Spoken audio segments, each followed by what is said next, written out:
चलो भाई यहाँ पे देखो, हम लोगों ने इम्पल्स देखा, बोलो फोर्स हम लोगों ने देखा, फोर्स क्या है, delta P by delta T. उसके ऊपर हम लोगों ने इम्पल्स देखा, बोलो इम्पल्स क्या है, F delta T is equal to delta P. ये मेरे पास क्या है, इम्पल्स है। इम्पल्स के ऊपर से न्यूमेरिकल आते हैं। फिर अब हम लोगों ने पुली ब्लॉक सिस्टम में, पल्स नहीं पता, आप थोड़ा रिपीट कराओगे? हाँ आपने कराई थी? इम्पल्स मतलब क्या है, इम्पल्स मतलब क्या है आप लोग समझो कि rate of change of momentum with respect to time. अगर ये डेल्टा पी हम ले ले तो डेल्टा पी इज इक्वल क्या होगा, एफ डेल्टा टी। ये किस कहां पे यूज होती है वो मैं समझाता हूं कि rate change in momentum, change in momentum is the product of force multiplied by time interval. Change in momentum is product of force multiplied by time interval. उसका एक एग्जांपल मैं आपको समझाता हूं, ध्यान से सुनो। सपोज कि ये एक दीवार है, बराबर।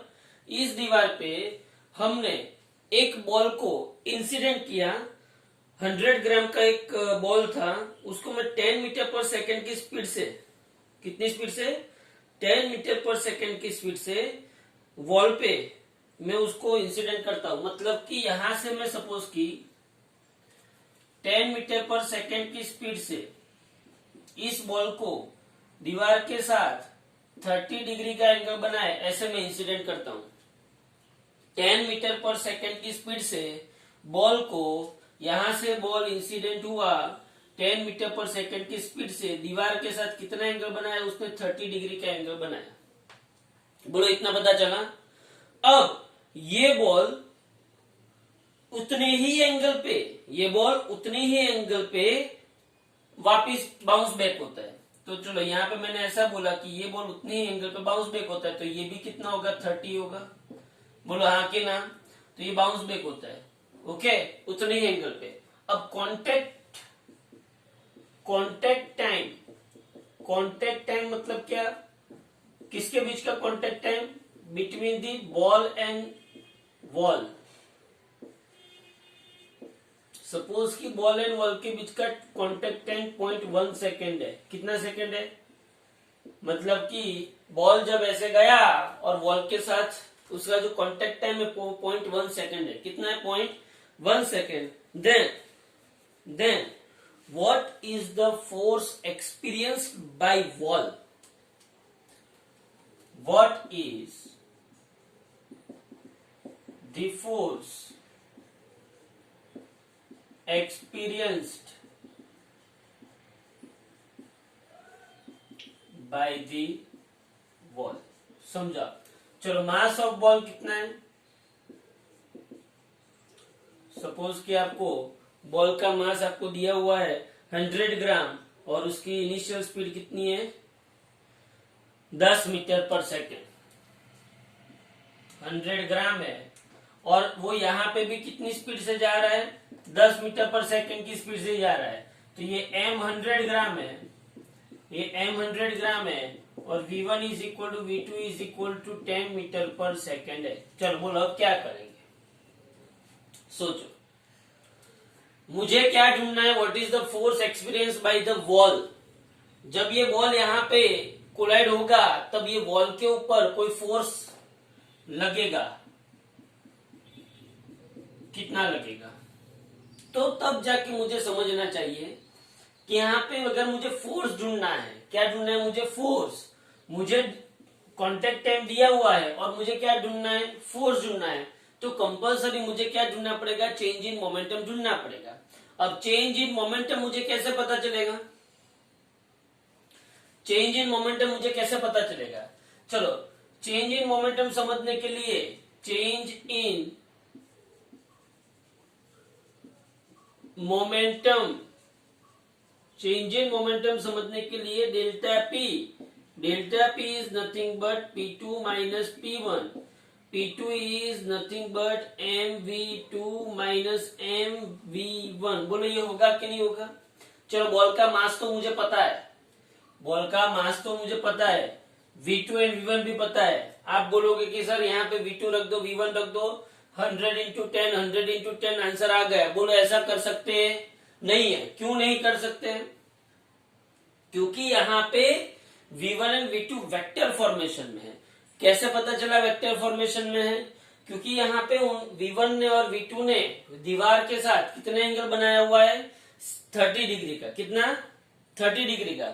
मुझे ये V1 वेक्टर हुआ, ध्यान से समझना, ये V1 वेक्टर हुआ, ये V1, सिमिलरली ये V2 वेक्टर हुआ। तो यहाँ पे मुझे उसके कंपोनेंट लेने पड़ेंगे। तो अब सोचो ये V1 वेक्टर है, हाँ, तो यहाँ पे सपोज कि ये उसके लिए एक्स एक्सिस होगी और ये उसके लिए वाई एक्सिस होगी। अच्छा, अब ये V1 वेक्टर ने एक्स एक्सिस के साथ कितना एंगल बनाया होगा? यहाँ पे इसके साथ बनाया हुआ एंगल कितना होगा? सोचो, यहाँ पे ऐसा कर दो तो ये 30 है, ये 90 है, तो ये 60 होगा। ये 30, ये 90, तो ये कितना होगा? 60। फिर से ये 30, ये 90, तो ये 60। अगर ये 60 है तो ये V1 cos 60 हुआ और ये क्या हुआ? V1 sin 60। क्लियर? सिमिलरली यहाँ पे V2 के लिए बात करते हैं। V2 के लिए भी अगर मैं ऐसा बनाऊं तो बोलो V2 ने यहाँ पे कितना एंगल बनाया होगा? सोचो, V2 ने यहाँ पे कितना एंगल बनाया होगा? देखो, ये कितना है? 30, तो ये भी कितना होगा? 30 होगा, तो ये कितना होगा? 60। तो यहाँ पे क्या जाएगा? V2 cos 60 और ऊपर क्या जाएगा? V2 sin 60। इतना समझना पड़ेगा। ये अगर नहीं आया तो न्यूमेरिकल में कुछ नहीं आया। समझो ध्यान से, मैंने क्या किया, फिर से मैं यहाँ पे बता रहा हूं, ध्यान से सुनो। ये वॉल है, ये यहां से बॉल गया, ये बॉल यहां से गया, तो ये एक वेलोसिटी वेक्टर बना, ये वेलोसिटी वेक्टर बना। तो यहां से आप सोचो, इसको हॉरिजॉन्टल ले लो। वेलोसिटी वेक्टर जो होता है, उसका जो टेल होता है ना, टेल, वहां से ही उसकी एक्सिस रिप्रेजेंट की जाती है। क्योंकि कोई भी वेक्टर जो है वो एक्सिस के ओरिजिन से जहां से निकलता है वहां पे उसकी टेल होती है। क्या होती है? उसकी टेल। तो मैंने ये जो एक्सिस बनाई, कौन सी एक्सिस बनाई? ये एक्स एक्स बनाई और ये वाई एक्सिस बनाई। ओके, ये एक्स और ये वाई, ध्यान से समझना। यहाँ पे उसने ऐसा बोला है कि 30 डिग्री का एंगल बना रहा है, ये 30 डिग्री है। अगर ये 30 डिग्री है और यहाँ पे मैंने ये 90 डिग्री हुआ, ये 30 है, ये 90 है, क्योंकि परपेंडिकुलर है ना, ये 30 है, ये 90 है, तो ये कंपल्सरी कितना होना चाहिए? 60 ही होना चाहिए। क्योंकि 90 प्लस 30 120, 120 प्लस 60 180। तो ये जब 60 हुआ तब यहाँ पे पक्का मुझे पता चल गया कि ये V1 cos 60 है और ये V1 sin 60। बोलो इसमें किसी को प्रॉब्लम? ये V1 cos 60 और ये V1 sin 60, इतना आपको पता चला। अब वैसे ही जब ये यहां से ऐसे जाएगा तो ये कौन सा वेक्टर है? V2 वेक्टर है। तो उसके लिए भी मुझे क्या बनाना पड़ेगा? एक्स एक्सिस वाई एक्सिस बनानी पड़ेगी। ओके, तो सोचो यहाँ पे ये जैसे वाई एक्सिस बने वैसे ही ये वाई एक्सिस है, ये जैसे वाई एक्सिस है वैसे ही ये। तो वाई एक्सिस और ये जो V2 है उसके बीच का एंगल कितना दिया है उसने? 30। तो यहाँ पे भी सीधी सी बात है, एंगल कितना होगा? 30, और ये 30 होगा तो ये कितना होगा? 60। तो यहाँ पे भी मुझे करना पड़ेगा V2 cos 60 और ये क्या होगा? V2 sin 60। इतना आपको पता चलना चाहिए। अब मुझे तो क्या करना है?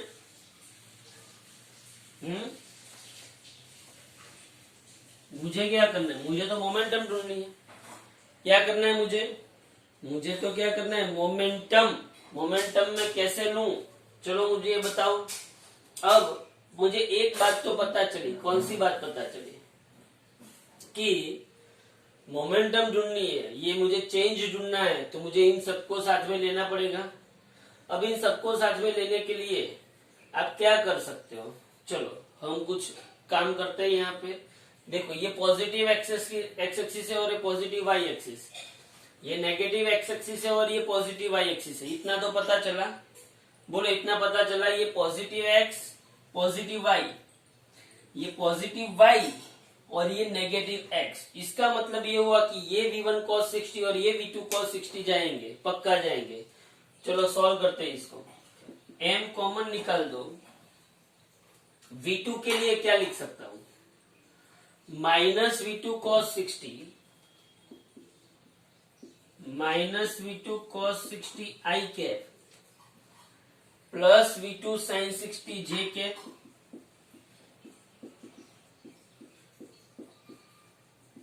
उसके बाद ये माइनस का माइनस। चलो v1 के लिए v1 cos 60 i कैप और v1 sin 60 j cap. v1 cos 60 i cap v1 sin 60 j cap. Solve कर दे इसका, क्योंकि हर एक की वेलोसिटी v सेम है, तो यहाँ पे v1 v2 v3 सब कुछ चेंज हो जाए, मतलब सेम हो जाएगा। तो delta p is equal to, मैं यहाँ पे mv कर सकता हूँ। हर एक जगह पे v2 v2 v1 v1 की जगह पे v हो गया, तो मैं v को बाहर निकाल लूं, तो अब अंदर क्या बचेगा, ध्यान से देखो, minus cos 60 i okay plus sin 60 j minus cos 60 i minus sin 60 j। इसका मतलब ये हुआ कि ये sin 60 j क्या हो गया, कट हो गया। तो बाकी क्या रहा, delta p is equal minus 2mv cos 60 i के बाकी रहा। मतलब कि इसकी जो मोमेंटम में चेंज है वो नेगेटिव एक्स एक्सिस पे होगी। कहां पे होगी, नेगेटिव एक्स एक्सिस पे होगी। माइनस है इसलिए नेगेटिव, आई के पे इसलिए x axis. Okay, 2mv cos 60। तो delta p is equal to minus 2, m कितना है 100 ग्राम, ग्राम का किलोग्राम में कन्वर्ट करेंगे तो 1000, और v कितना है 10, cos 60 कितना होता है 1/2 आई कैप। तो डेल्टा p इज इक्वल आपको मिलेगा 0 0 0 0 कट, 10 10 कट, 2 2 कट, माइनस आई कैप, मतलब कि 1 आई कैप। ये आपको क्या मिलेगा, डेल्टा p मिलेगा। क्या मिलेगा ये आपको, डेल्टा p। बोलो उसका मैग्नीट्यूड क्या होगा, डेल्टा p का मैग्नीट्यूड क्या होगा 1 kg मीटर पर सेकेंड। ये डेल्टा p का मैग्नीट्यूड आ गया। अब मुझे तो क्या ढूंढना है, फोर्स ढूंढना है। क्या ढूंढना है मुझे, फोर्स। तो बोलो मैं फोर्स कहां से लाऊं, बोलो फोर्स का इक्वेशन क्या है, कोई बता सकता है। Now delta p is equal to F delta T 1, F मुझे ढूंढना है और 0.1 है टाइम, तो बोलो F is equal to 10 newton. इसका मतलब ये हुआ कि ये जो बॉल है उस बॉल ने दीवार पे कितना न्यूटन फोर्स अप्लाई किया होगा, 10 न्यूटन फोर्स अप्लाई किया होगा। बोलो ये पता चला कि नहीं चला।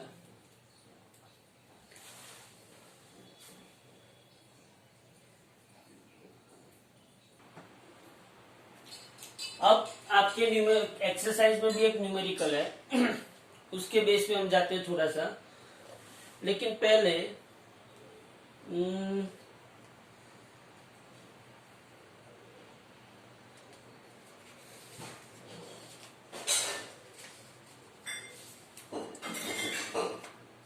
अच्छा,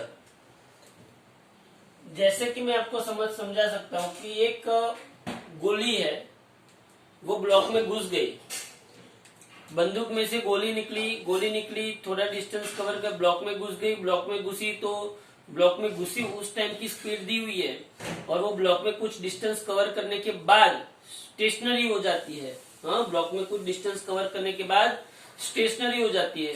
तो ब्लॉक पे कितना फोर्स लगा हुआ होगा वो आपको ढूंढना है। तो क्वेश्चन ये है कि 90 मीटर पर सेकंड की स्पीड है गोली की, स्पीड ऑफ बुलेट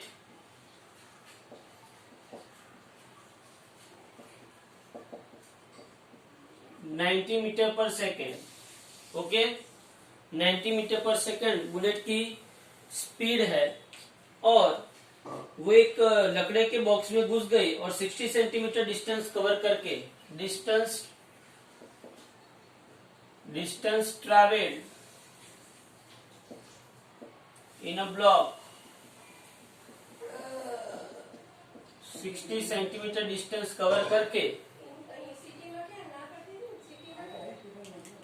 वो स्टेशनरी हो जाती है। ये उसकी इनिशियल स्पीड है v0 और फाइनल स्पीड क्या हो गई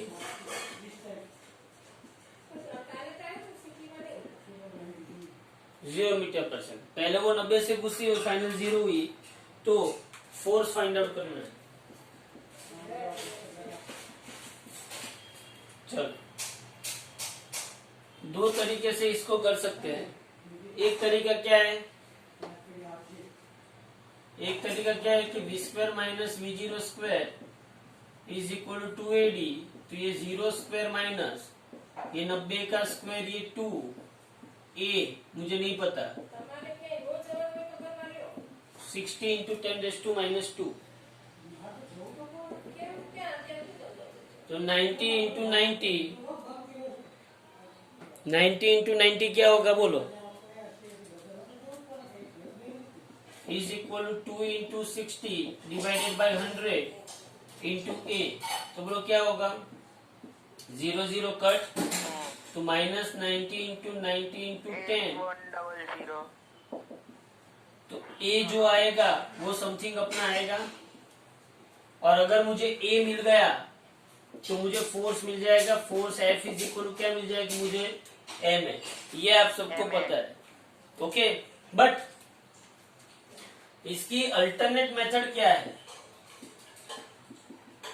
ये मेथड तो है ही, बहुत बढ़िया मेथड है, लेकिन अल्टरनेट मेथड क्या है, तो आप लोगों को याद होगा वर्क एनर्जी थियरम। कौन सा थियरम, वर्क एनर्जी थियरम। बोलो, वर्क एनर्जी थियरम आप लोगों ने 9th स्टैंडर्ड में भी पढ़ा था। क्या बोलते थे वर्क एनर्जी थियरम में, कि भाई जितना वर्क हुआ होगा, जितना वर्क होता है वो काइनेटिक एनर्जी के चेंज जितना होता है। कितना होता है काइनेटिक एनर्जी से चेंज जितना, जितना वर्क होता है वो काइनेटिक एनर्जी के चेंज जितना होता है। तो वर्क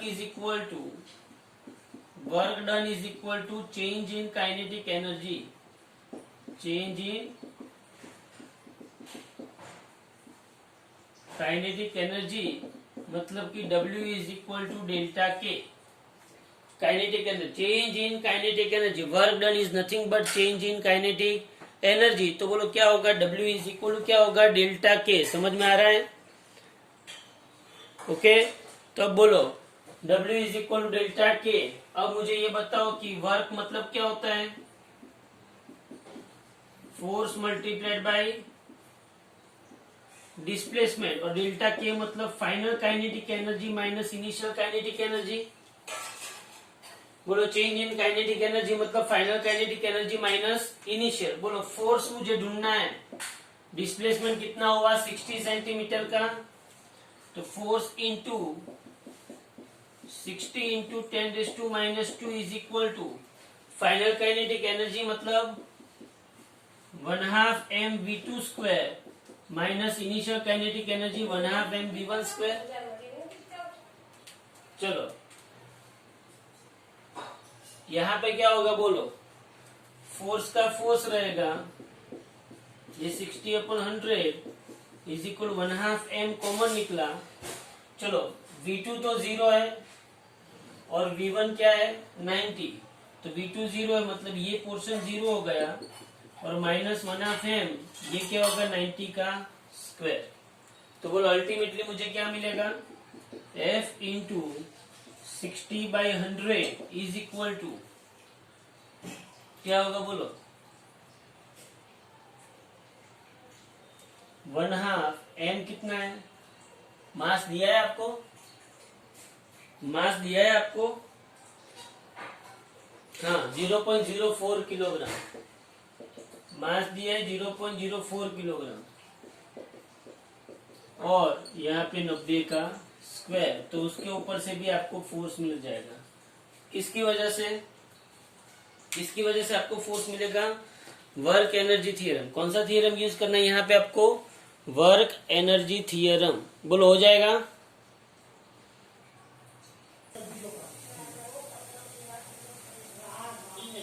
ये एक सपोर्ट सिस्टम है, तो यहाँ से ये पुली है, यहाँ से ब्लॉक यहाँ पे है, ओके, और दूसरा ब्लॉक यहाँ पे। अब उसने ऐसा पूछा है, एक 5 kg और एक 4 kg। सीधी सी बात है, यहाँ पे ये 5 kg का ब्लॉक है और यहाँ पे ये 4 kg का ब्लॉक है, तो सीधी सी बात है, बोलो ये नीचे आएगा कि ऊपर जाएगा? सीधी सी बात है, ये नीचे आएगा। यहाँ पे उसको फोर्स जो लगेगा वो 5G लगेगा, 5G लगेगा कि नहीं लगेगा? यहाँ पे फोर्स 5 इंटू जी मा जी। ऊपर यहाँ पे क्या लगेगा? टेंशन फोर्स लगेगा। ये अगर टेंशन फोर्स लगा, समझना ध्यान से, तो इन दोनों में से कौन ज्यादा होगा? 5G ज्यादा होगा कि T ज्यादा होगा? इन दोनों में से कौन ज्यादा होगा? 5G ज्यादा होगा, क्योंकि वो उसको कहाँ पे खींच रहा है? नीचे खींच रहा है, बराबर। और इसके अंदर कौन सा फोर्स लगेगा? Tension force. ये उसको नीचे की, ये फ्रिक्शनलेस सरफेस है। कैसी सरफेस है ये? फ्रिक्शनलेस सरफेस है, ओके।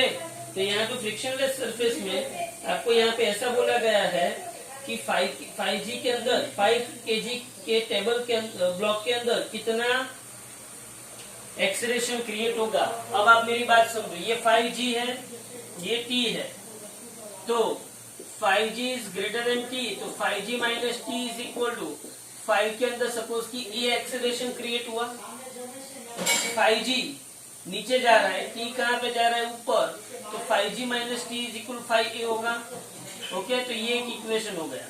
दूसरा इक्वेशन देखो आप यहाँ पे, ये T जो है, ये 4 kg फोर्स जो लग रहा है, कौन सा फोर्स लग रहा है? 4 kg का फोर्स। तो T इज इक्वल टू कितना होगा? 4A होगा। कितना होगा? T is equal to 4A। चलो, इक्वेशन 2 को इक्वेशन 1 में रख दो, तो 5G minus 4A is equal to 5 होगा। तो बोलो 5G is equal to 9A, तो A is equal to 5/9 into G। 5/9, G कितना होता है? 9.8, जो आता है वो आपका आंसर। ये बहुत समझना पड़ेगा, समझो। यहाँ पे ये जो 5 kg वाला ब्लॉक है, उस 5 kg वाले ब्लॉक को नीचे कौन सा फोर्स लग रहा है? माजी फोर्स लग रहा है। और ये जो टेंशन फोर्स है, वो टेंशन फोर्स किसके अंदर क्रिएट होगा? स्ट्रिंग के अंदर। सीधी सी बात है, ये जब नीचे आ रहा है तो ये ज्यादा होगा माजी, किससे ज्यादा होगा? T से। और इसके अंदर जो एक्सेलरेशन क्रिएट होगा वो एक्सेलरेशन A। तो 5G minus T is equal to 5A होगा। ये एक इक्वेशन आ गया, 5G minus T is equal to 5। अब ये जो 4 kg का फोर्स है, 4 kg का ब्लॉक है, उसको यहाँ पे, ये स्ट्रिंग के अंदर टेंशन फोर्स हर एक जगह पे सेम लगता है, तो यहाँ सभी जगह पे सेम। तो ये जब उसको नीचे खींच रहा है, नीचे नीचे नीचे नीचे, तो यहाँ पे ऐसे आएगा। तो ये टेंशन फोर्स 4 kg वाले ब्लॉक को खींच रहा है, ये टेंशन फोर्स 4 kg वाले ब्लॉक को खींच रहा है। कितने फोर्स से? T is equal to 4A, okay. ये T यहाँ पे रखो, ये T यहाँ पे रखो, तो 5G minus 4A is equal to 5A। 4A यहाँ पे गया तो 9A,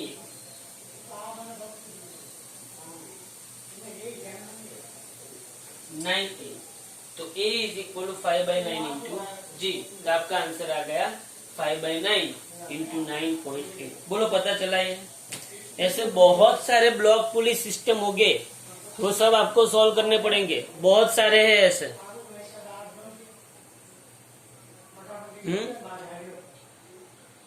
निकाल लो इसका स्क्रीनशॉट।